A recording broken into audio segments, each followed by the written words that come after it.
Hello, Noose Little Podcast listeners. Allow me a moment to promote our new official Noose Little Theater merchandise.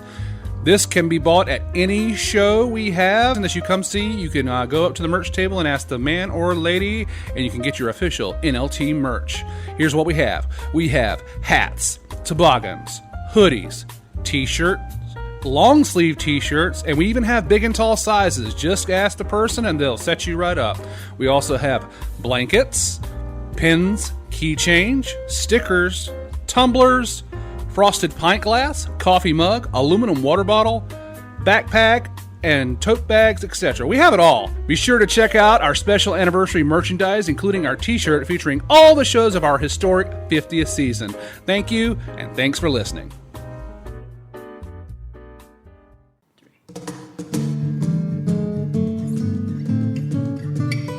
Hello, and welcome to Noose Little Podcast. This is an audio presentation featuring the backstage antics and stories from your favorite log cabin located on the banks of the Noose River in Smithfield, North Carolina. Please help us celebrate our 51st season and purchase tickets on our website, www.nooselittletheater.org. Don't forget to like and subscribe on the various podcast platforms such as Apple Podcasts, Spotify, and YouTube. Now please, enjoy the show.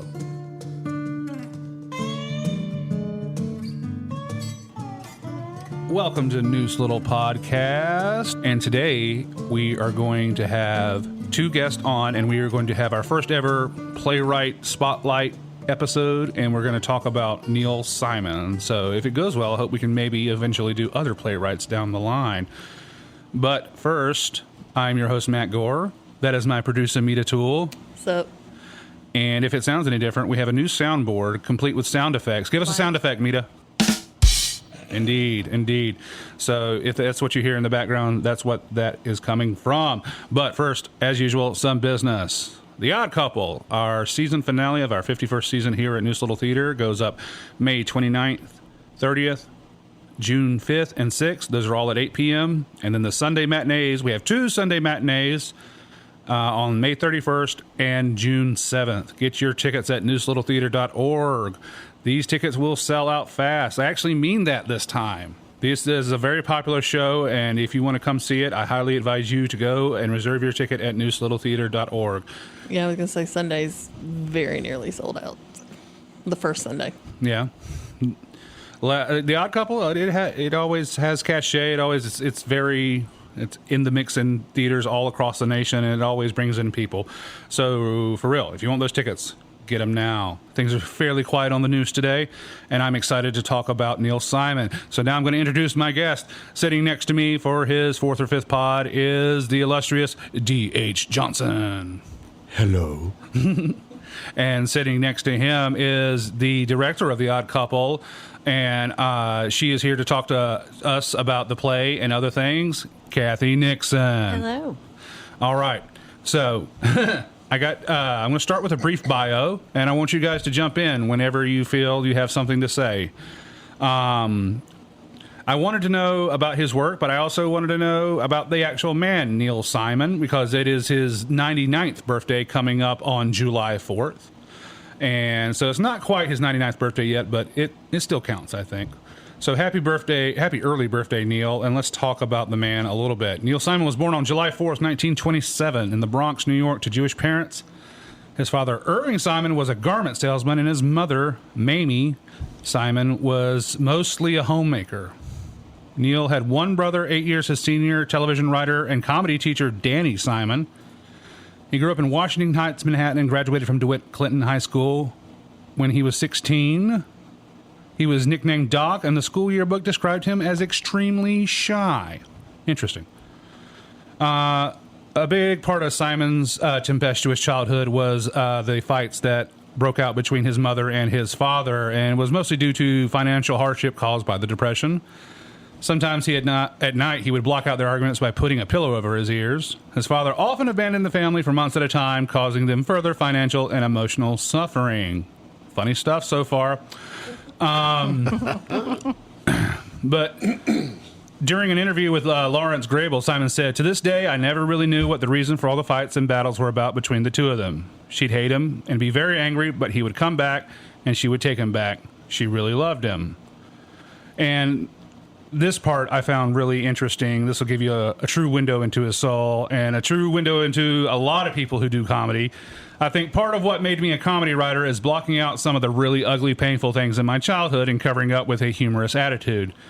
Do something to laugh until I was able to forget what was hurting. Yes. Some of us can relate to that. Using humor as a defense mechanism. Okay. He began writing for pay when he was still in high school. At the age of 15, Simon and his brother Danny Simon created a series of comedy sketches for employees at an annual department store event. And then Simon, a couple of years later, worked at the Warner Brothers mailroom, and then he quit abruptly to write radio and television scripts with his brother. Their work in the radio series The Robert Q. Lewis Show led to other writing jobs.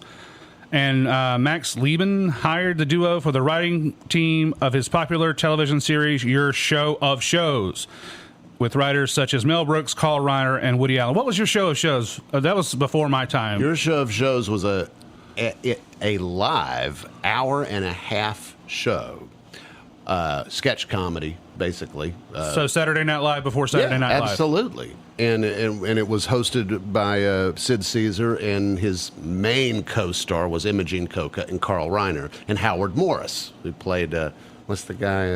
On Andy Griffith's Yeah, the funny little drunk guy. Yeah. Him.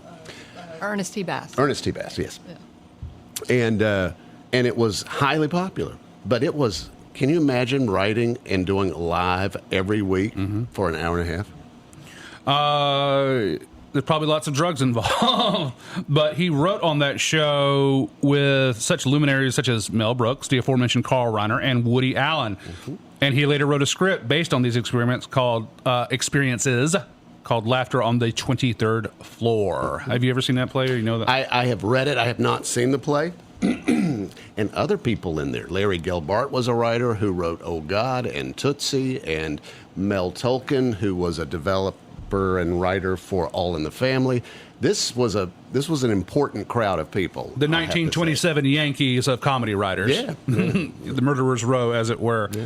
And how old was Neil Simon when he was doing this? I mean, was he like a teenager? He was in his 20s. Yeah, he was in his early 20s. Wow. So that show started about 1950, 51, 52, somewhere in there, and ran until the late 50s. So, yeah, they were young.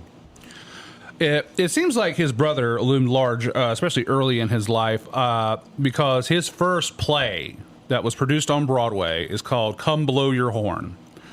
And it tells the story of a young man's decision to leave the home of his parents for the bachelor pad of his older brother who leads a swinging 60s lifestyle. So there you go. This is probably he's probably pulling, as he does almost in all his work, pulling some from his actual life. Yeah, I think, and you may be about to say this, Danny Simon once said, more plays have been written about him than Abraham Lincoln and Julius Caesar combined.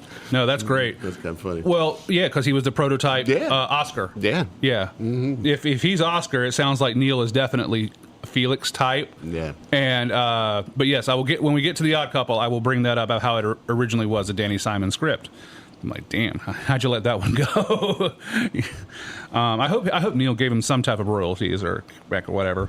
But first, Come Blow Your Horn. Buddy is a 21-year-old virgin, and his older brother Alan is a ladies' man. Alan lives in an apartment in the East 60s New York City. As the play progresses, Alan discovers feelings for one of the many women whom he is sleeping. When she leaves him and rejects him, he falls apart. So the ladies' man is now a sad sack, and now his brother, the virgin, is now the burgeoning ladies' man. So it's kind of, they've switched, and this is not the first time that he'll do that in his writing. This juxtaposes Alan's hunger for companionship with Buddy's metamorphosis into a ladies' man. So it's like a spiritual and emotional emptiness of the Playboy lifestyle to which the younger sibling desperately yearns. So this is interesting. We will talk about his more famous plays, but I wanted to talk about his first play because it really seems like from the beginning he's taking snapshots of his life and putting them on stage. Okay, so this is where your guys' expertise is going to come in. During 1966, Simon had 4 shows playing simultaneously at Broadway theaters. Mm-hmm. Star Spangled Girl, which we have done here. It was one of our very first shows. I think it was like the third or fourth show we ever did here. Well, before my time. Yes, that was in the early 70s, and I think Mara Wallace talked about that when she was on the pod a couple of years ago. Sweet Charity, which is a musical directed by Bob. Did he direct the musical on stage? I know he did the movie. I know. I think he did the choreography. Certainly the choreography. Okay. Yeah. We're going to swing around back to Sweet Charity when we talk about Neil Simon's musical work. But the big two, Barefoot in the Park and The Odd Couple. Okay. Now, I had the privilege of seeing a very good production at DH's home theater, Benson Little Theater, Barefoot in the Park recently, and I was really impressed. This is the second time I had seen this play, and the first time I saw it was not too good. But this time when I saw it, I actually kind of liked it a lot more because it was a really well done version that was very polished. So briefly, DH, tell us what Barefoot in the Park is about. Barefoot in the Park is about two newlyweds. The husband is a very straight-laced, more conservative guy, and she is sort of a swinging, free-thinking girl, And so they get their first apartment. He's a lawyer. He's got a new job. They get this new apartment, and her mother shows up uninvited, and they have a crazy neighbor that lives in the attic of the apartment building because I think he ran out of money, but so he just sneaks in through their apartment. Mm-hmm. So it's there's not a really big antagonist in it. It's more just situational silliness, and it's delightful. I don't think it's one of his better plays, but it's certainly a popular play because it ran. I think that ran longer than any of his plays on Broadway. It was something like 1,500 performances. Opened right before Kennedy's assassination in 1963, and ran for 4 years or more. Yeah, I was reading. There's a great book by Mark something. Anyway, it's a book on Mike Nichols, and Mike Nichols directed both Barefoot in the Park and the original productions of Barefoot in the Park and The Odd Couple, and they were talking about how Robert Redford truly hated this play and didn't want to be in it, and he kind of fought it the whole time. Yeah. And also how the woman that I don't remember her name, Elizabeth Ashley. Yeah. She was kind of tempestuous to work with, and how she kind of had a nervous breakdown because of the Kennedy assassination. She kind of disappeared for a week, and someone had to step in. It was interesting stuff. But back to your Benson's production briefly, directed by Chris Barnes and starring Justin Gore-Pike, yes, my brother, and Michelle Rutherford and Jerry Keith Lyles, and what was his Tom name? Kitson? Yeah, who played Velasco. Well, I thought was very good. Mm-hmm. I thought everybody was very good, but I enjoyed Velasco's. I finally got to see that character fully realized, and what I liked about him is he looked like he had stepped out of a 1960s television show. Right. He really did look like a character actor from the 1960s, which I appreciated. But yeah, more about the themes of the play. It's more. I guess it's more give and take. It's two people who are trying to figure out each other right directly after the honeymoon period. Right. So they've had their honeymoon, and now they have to try to live together, and obstacles keep stopping them from being happy or whatever. The play takes over. How long? Really, she wants to go to bed, right? Because that's the kind of character she is. And he wants to, and he's just started this job, so he's so focused on his work and the paperwork, and he says, "Well, we'll do that tomorrow, and so that starts a little bit of friction there, and it kind of lasts through the whole play. It does, right? I don't. Because the character nowadays of the Elizabeth Ashley character, what's her name? Corey. She could be very much seen as selfish. It seems like, she seems like she doesn't have much emotional maturity, and then a part of this play is maybe perhaps finding some emotional maturity and some balance. Really, is she? I mean, they just been married for 6 days. They spent 6 days at the Plaza Hotel, and they weren't, shopping. So now they're in their new apartment, and she kind of wants to christen the apartment or whatever. How long is that going to take, right? Right. I'm like, why doesn't he say, okay, why don't we just, Get this over with so I hit can the get some hay, paperwork. and then I'll come Yeah. do the work. Unless, I don't know what she was like in the bedroom, but goodness gracious, go ahead and get it over with. But Maybe if she they get off your did, back. we wouldn't have a 1,500 performance run on Broadway. Right. But does he understand that's what she's asking him to do, or is it like just over his head? Well, and it may be that he's so focused on Right. what's in his briefcase that he can't see what is in his bedroom. Exactly. He's also worried about the apartment, the state of the apartment, because he Right. didn't get to see it. She saw it, and he said, "You, I guess you look at it and I guess sign the paper or whatever, and so I think and that's I'll part show of his up." problem, that he's realizing he's got to live in this place. Yeah, And it's like yeah. 3 floors up, walk Oh, up. it's 5 flights. Five. Yeah. 6 if you count the thing out front, the stoop, Yeah, we don't count the stoop.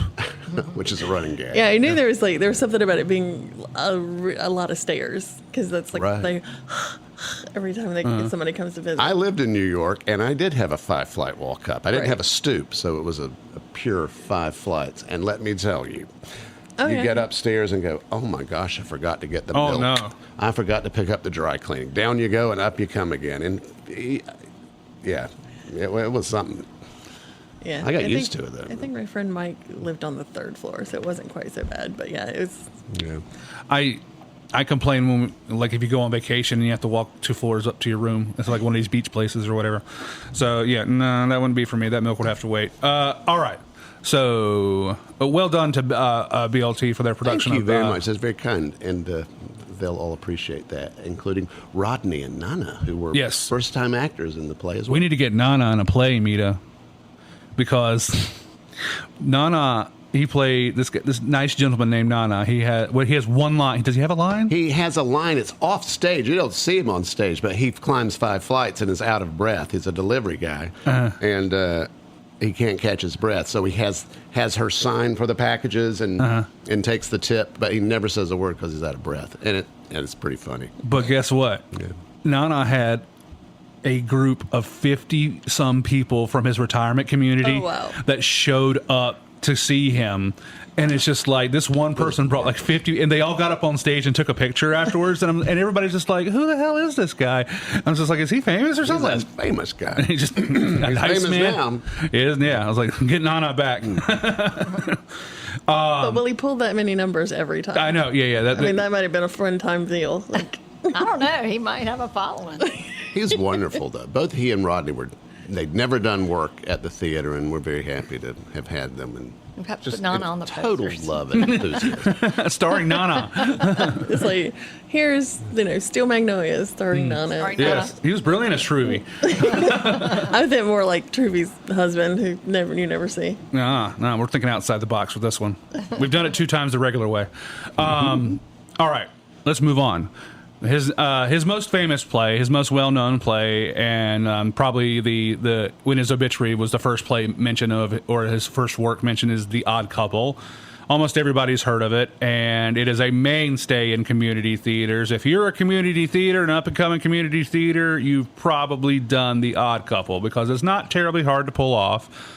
From a technical, let me finish. Yeah, like, okay. From a technical standpoint, it's not going to It require is a unit set. It's a unit set and only 1 deck of cards, right one deck of cards. and they've been washed.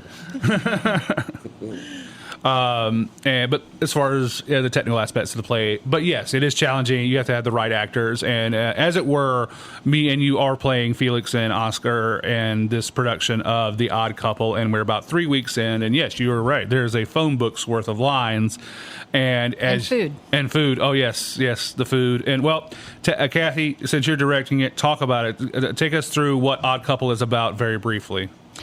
Well, the Odd Couple was actually my dad's favorite movie of all time, and so I watched it a lot when I was younger, just with him. That's one of my memories is with him. But it's about Oscar Madison and Felix Unger, who are both divorced men, and Oscar is living the life right now, playing poker with his buddies every Friday night, and he's a pretty high-paid sports writer.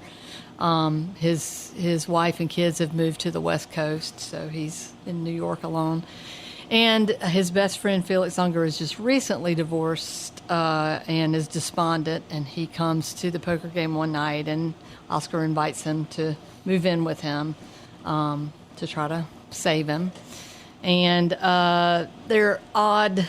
They're an odd couple because Oscar is very sloppy and Felix is very neat. And so hilarity ensues as they move in together. They, I guess the key, the through point is they start to treat each other like the way they treated their wives. Right. Right. Yeah.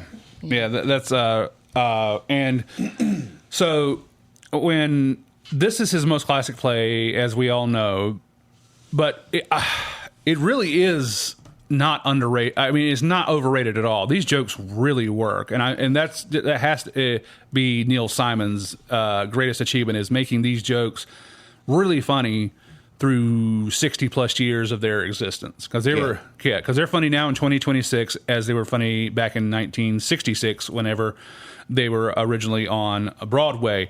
And I did mention it did start out as a Danny Simon script, and he said I think he had the poker, like the first scene or whatever, but he didn't have any of the Pigeon Sister stuff or any of the the final scene. I don't think the final scene, the Act 3, to where they're it took a while to get to that. It took a while to get to that. I don't think that was right.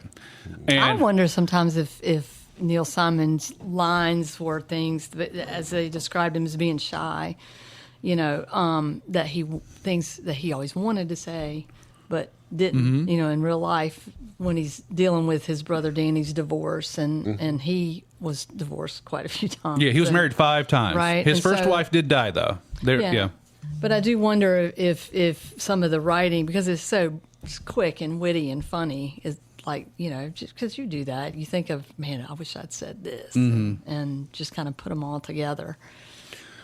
And I was going to answer your question. I did read that he did take over for Danny, but he did give him 10% of everything that was ever There you made. go. Yeah. There you go. That sounds fair. And I'm sure that was good for Danny's career, too. He was like a comedy teacher as well, I think. I read in his bio. But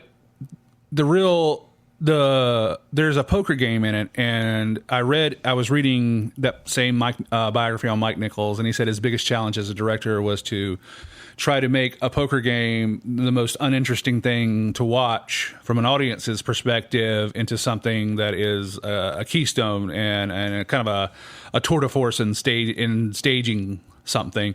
So what is it about the poker game and about the male ritual of the poker game that brings out this kind of comedy, do you think? Well, I think it's the camaraderie of the poker guys more than just the poker itself. I mean, because it's not really about the poker. It's about them, talking about their lives, and because they're so different. It's and being a woman, I'm going to put this out there because but it's also a prop, because it gives you something to focus on while you say things that are vulnerable to people who you would not be able to sit them down and talk to them that way, because that's not the way guys communicate. But if we're sitting around the poker table staring at our cards, you can sit there and go, yeah, I'm really upset. My wife left me.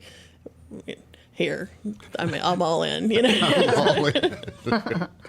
Well, and it reminds me, it might be one of the reasons my dad liked it so much. My dad had a weekly poker game at my house, and it's just a memory that I have of them, being funny and talking to each other and making jokes and, playing poker, but really more just hanging out. And like you said, guys don't really hang out like that, but like a group therapy session. Yeah. It's the same reason why they all gather around the hood of a car when somebody opens it in the driveway. It's like they're all sort of like come together and just sort of stare at the car.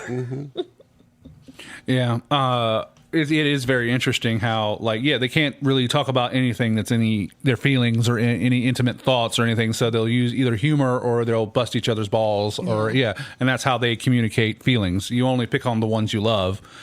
And but then an interesting thing happens when they find out he's really done this possibly awful thing. They all become very caring and very concerned. They become, what does he call them? Doctors and interns. Like these guys that are smoking cigars and, eating junk food are now like so concerned for Felix's well-being because they care about him. It's kind of sweet. It to is. see that. It is. And I think like even after they leave, after Oscar shoos away the poker guys, and he continues to talk with them, I think Oscar's being a very good friend right here. I think, in my opinion, I think Oscar. This isn't the first time Oscar has experienced Felix trying something like this. Maybe not to this extent, but I think he's had a few cries for help before, and he's trying to maybe calm down. That's why he says don't call the ambulance whenever you swallowed all the pills. And it's it could be vitamins, and that just tells you it's like, which leads to one of my favorite lines in comedy theater, which is, he could be the healthiest one in the room. he could be feeling stout. These guys are definitely not the picture of health. It makes me laugh every time I see it. Yeah. Whether it's a play or the film or whatever. It's so funny. We're going to move on from Odd Couple. We're going to talk about that more with the cast in a couple of weeks when we have them on. Let's segue into his career in musical theater.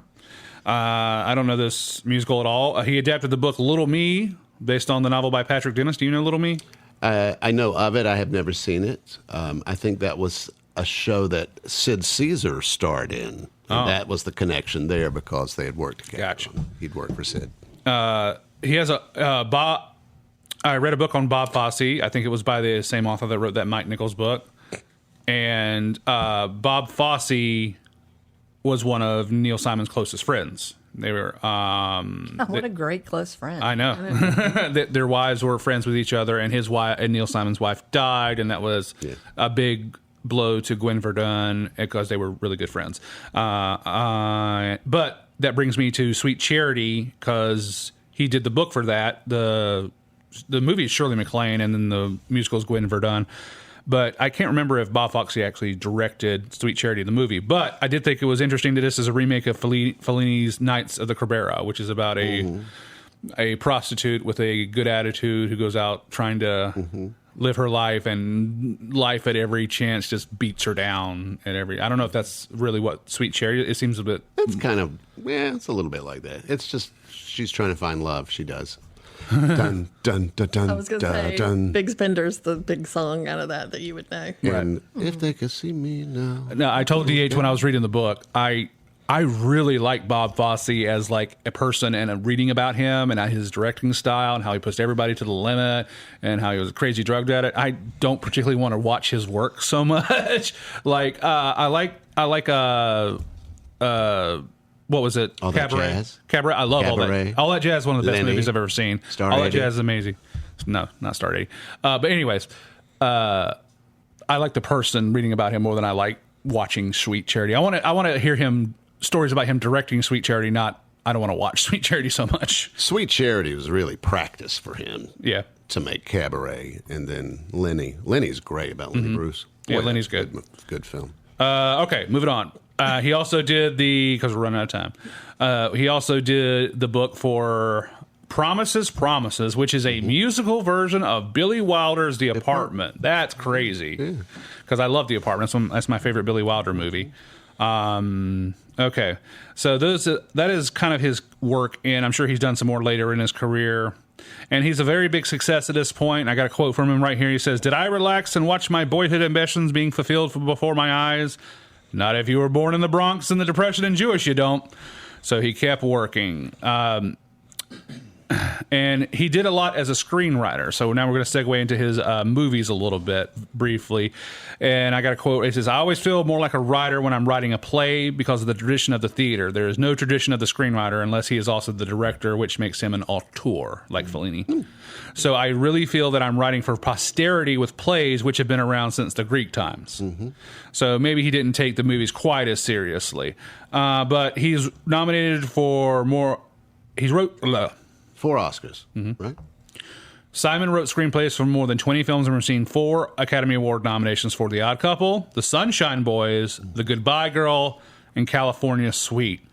And the other movies, Out of Towners, which I haven't seen the original, but I really like. Oh my gosh, it's great. I like the remake with Steve Martin. It is quite good. Yeah. But Jack Lemmon and Sandy That's the one I've Dennis. seen, yeah. Yeah. Hilarious. And Murder by Death. And you said you were obsessed with that kid. So as a child, I was about 4 or 5 when Murder by Death was released, and I guess that's my first time I kind of put the name Neil Simon as anyone, meaning anything, associated with film or comedy or plays. And so I think that's where my great introduction to him was, and I love that film. It's silly, But it's like, is it a spoof? It's a spoof of Agatha Christie detectives, and they all gather in this big house, and there's a murder, and Truman Capote is the host of the murder weekend. And Peter Sellers is Shirley Chan. yeah. Oh, yes. And David Niven and Maggie Yes. Smith and Alec Guinness, and it's filled with Peter great Falk? talent. Is this the one Peter Peter Falk's Falk is in in? it. Yeah. Eileen Brennan. It's funny. Very funny. We're going to circle back to the Goodbye Girl because I got a little story about that. The Sunshine Boys. The Sunshine Boys is kind of, I have not seen it, but this is Walter Matthau and George Burns. George Burns, yes. Yeah, we did that several years ago. I had the honor of directing Craig Baker and Richard Roberts in that show. Both no longer with us, but Wow, that was it.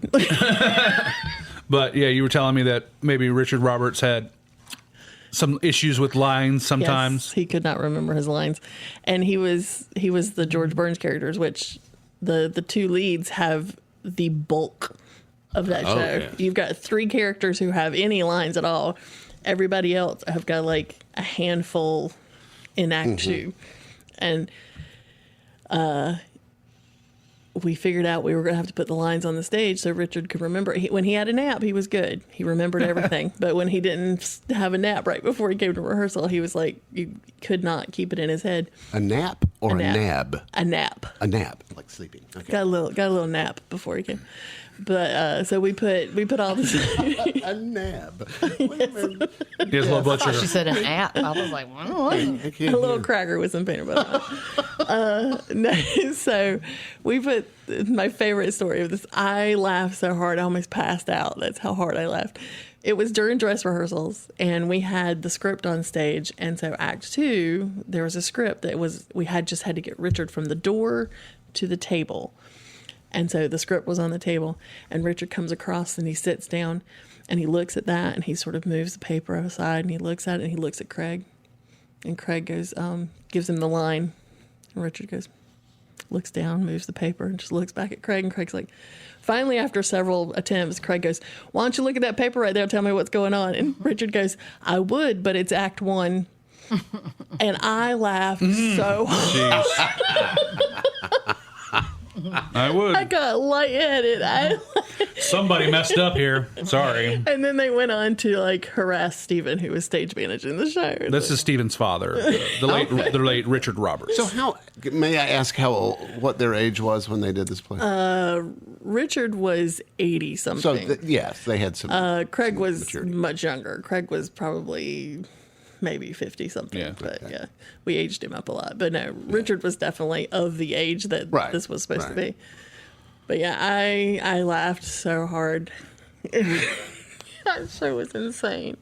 It is so good though, but the problem is you have to have 2 men really of mature, You have to have and have a older. certain They have maturity, to be a 60s, certain 70s, age. even 80. Yeah. George Burns was 80 when he did the film. You have to be a certain Burns age, was and you a have to have a genius. good memory because I mean, And all those lines, I mean, it's hard to. you're. Well, you don't see this play done too often because.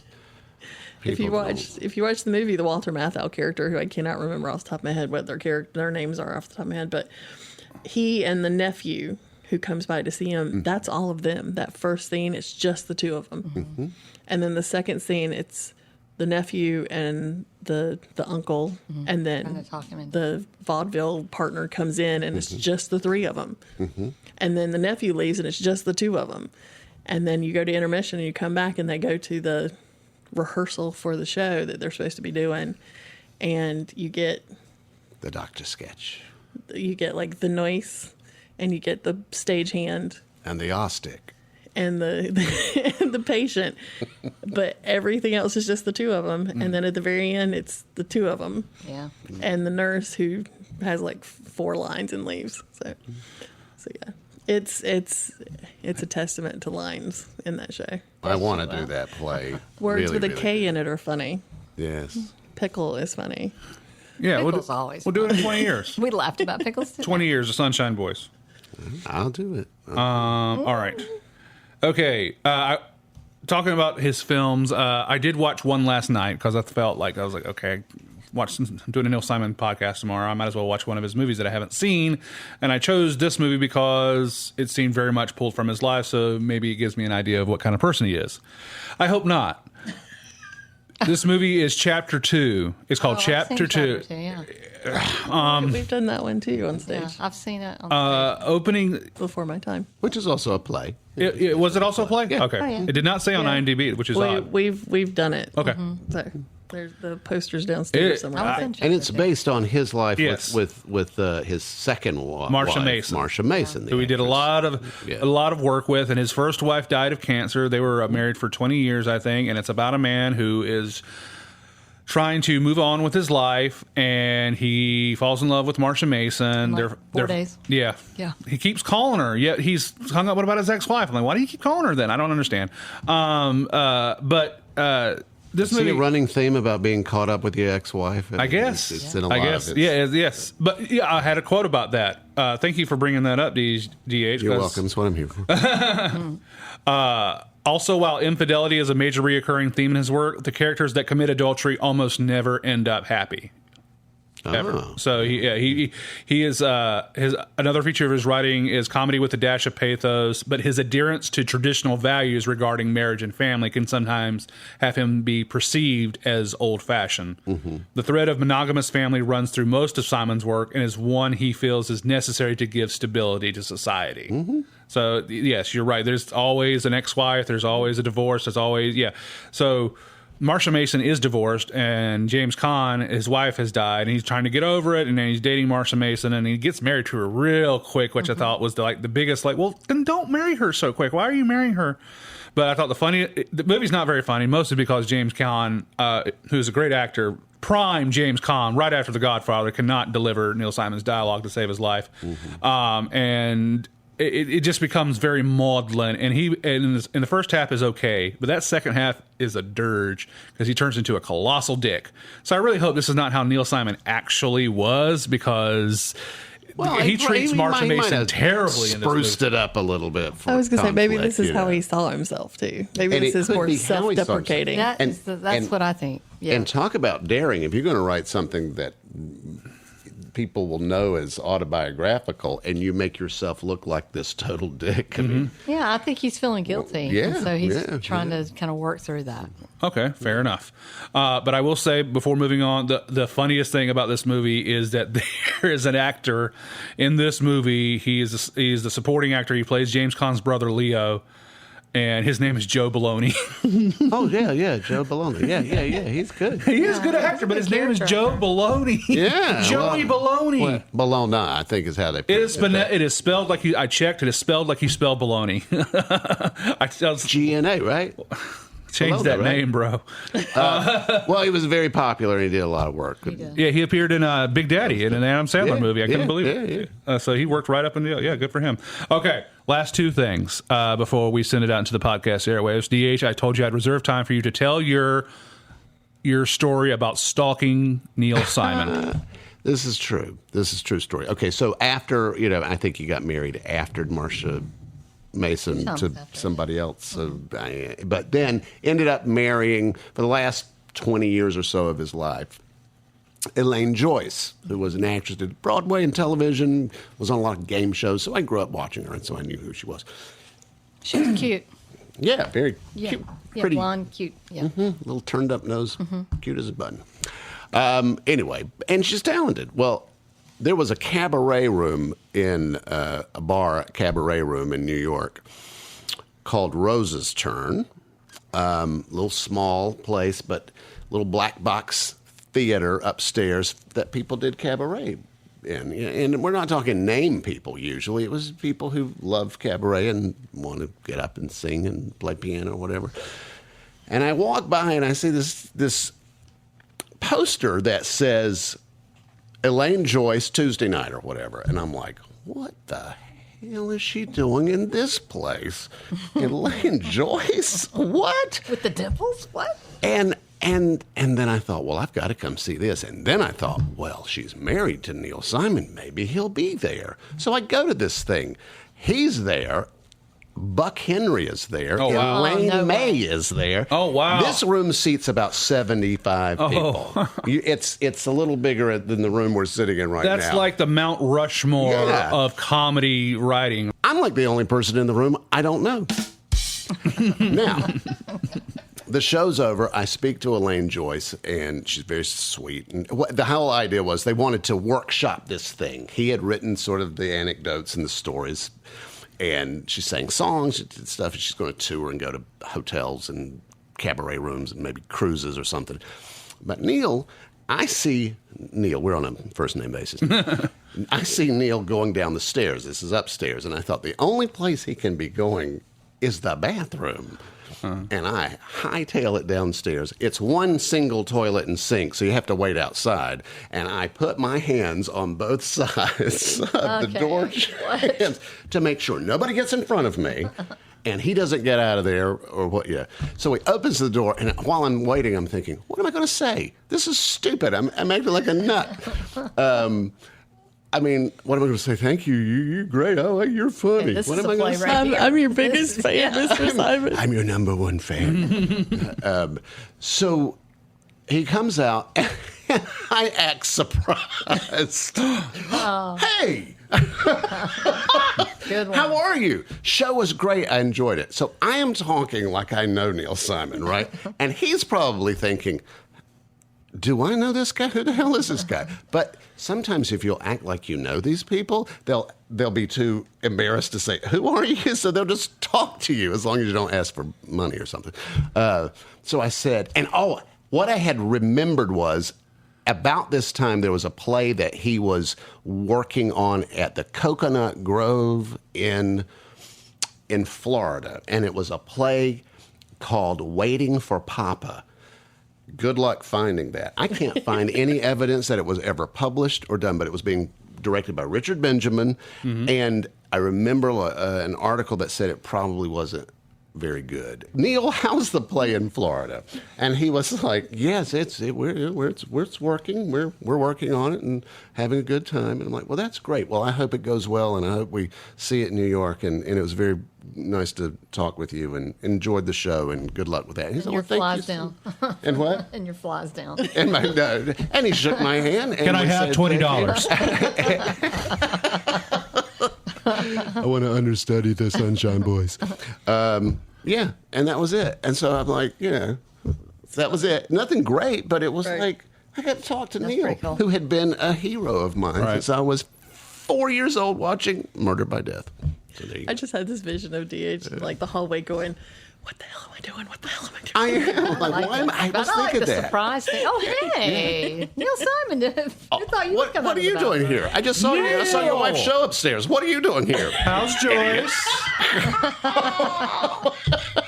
I know your wife's doing the show and everybody you know is in there, but why are you here? I was talking to Elaine May. What are you doing here? Anyway, it was fun. That is a good story. All right. I said we'd circle back very quickly to the Goodbye Girl. Now, Goodbye Girl is a Academy Award winning movie. 1977, I believe it came out, with Richard Dreyfuss and Marsha Mason, directed by, I want to say, Robert Harley? Herbert Ross. Herbert Ross. Is it Herbert Ross? Yes, that's right. Yes. So, but I bring that up because the original star was Robert De Niro, and the original director was Mike Nichols. Oh. Yes, and Robert De Niro quit because he, about 2 weeks into filming, thinks like, I'm not right for this. So there you go. Realize he's not funny. I don't was going to say, he's not right for that. He is funny. He can be very funny, actually. Yeah. That movie? But at that time, he had not really been funny. Not the first time. Mike Nichols gets rid of an actor in Heartburn. It was originally Mandy Patinkin, and 2 weeks into filming, he replaced him with Jack Nicholson. And watching Jack Nicholson in the movie, like, I can't imagine Mandy Patinkin playing this role. It's like, so it must have been very different. Wow, didn't know that. Yeah, Weird. yeah. Mandy Patinkin was the Jack Nicholson role in Heartburn, opposite Meryl Streep. Opposite Meryl Streep for about 2 weeks. Yeah, he got fired. Can't imagine. All right. Anyways, so The Goodbye Girl is a perfectly good movie. I actually I saw. It's great. Yeah, I really enjoy the stuff with all the rehearsal, and I don't. The Marsha Mason stuff and the kid stuff is fine, but I really enjoy his rehearsal for Richard Dreyfuss, Richard III, and how the director and him are very at odds, and it's just really funny to watch that process. But anyway, Richard Dreyfuss won Best Actor for that. But the reason why I bring up The Goodbye Girl is because it's in the cultural lexicon. It's kind of been forgotten, but it did pop up in a TV show that I really love. It's the first season of The Last of Us, which is based on a very popular video game, which I also love.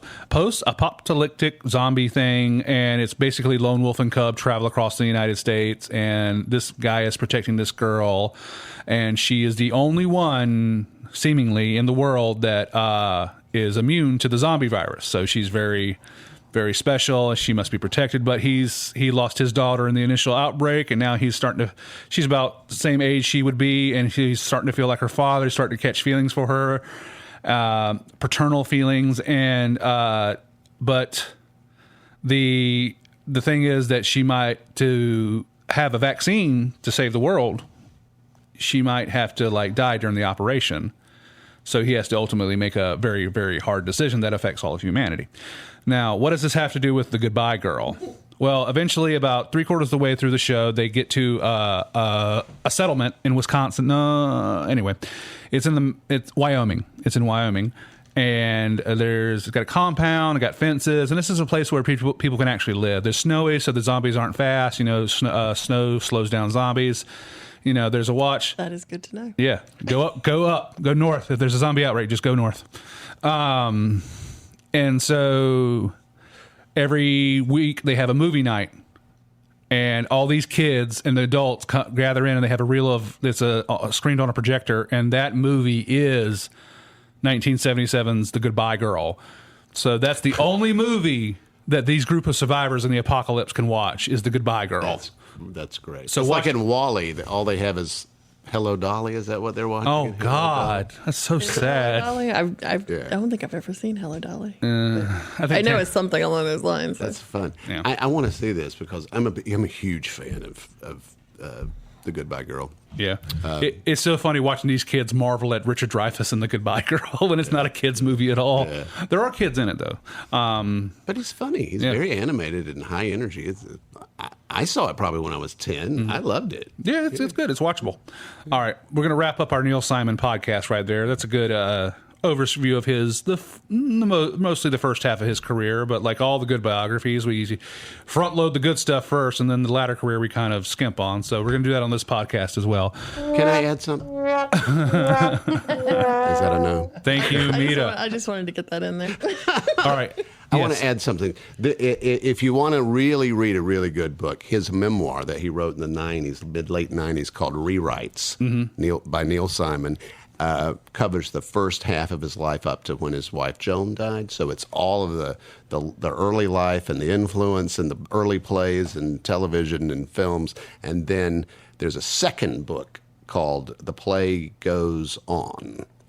And I highly recommend those two books for anybody interested in Neil Simon or theater. They're great. Well, thank you for that, DH. We will take that under advisement. We will stock our Kindles appropriately. I was going to say that'll be for our book club. Mm-hmm. Yes. Spotlight on authors. Okay. Thank you for listening to Noose Little Podcast. If you want to see The Odd Couple, be sure to go ahead and get your tickets now at nooselittle.org. They will sell out. I want to thank Kathy for being here. I want to thank DH for being here. Thank you. Yes. And Neil, thank you for all the laughs, sir. Happy birthday. And for Noose Little Podcast, I'm Matt Gore. That's Mita Toole. Bye. All right, do one little sound effect to bring us out, Mita. I don't know what to do. There you go. Thank you. Thank you. All right, we're done.